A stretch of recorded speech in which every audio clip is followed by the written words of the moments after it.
автокөлік Kia Carnival, багы 70 литрлік. Екінші өзім автокөлігім Honda Odyssey, багы 80 литр.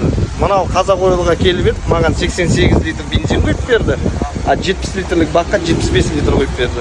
И дәл қазір алдымызда да мына Гелин автокөлігі келіп тұр, багы өзінде 40 литр бензині бар, 40 литр сұйытылған, мына 50 литрлік бак бензин құйып берді. Бұл не сұмдық?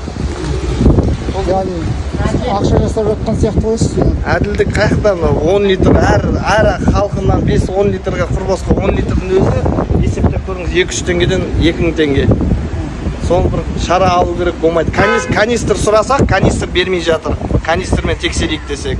Оның багы 70 литр. А оған 75 литр құйып беріп жатыр. Ол қалай сол кезде соны сұрайын деген еді. Кассада қызға келіп канистр сұрасақ бермейді, чектің қолымызда. Даже мына жердегі қаншама халық келіп тұр, енді біз халықтарды даже көріп жатырмыз да, бір 40 литр сиятын автокөлікке 50 литр құйып беріп жатыр. Ол қалай сол кезде? Қазір мастерге звондап, мастерге информацияны беремін. Мен телефон қойман. Телефонға рахмет, мастермен сөйлестім, қазір мастер барады.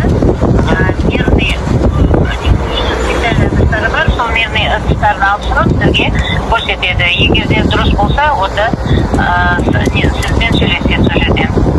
Қазір мастер келеді. Тұрмыз, мастер барады. Мастерді қанша күту керекпін? Қазір барады, уже қазір келеді. Қазір барады, қазір келеді деген қанша? 5 минут, 10 минут.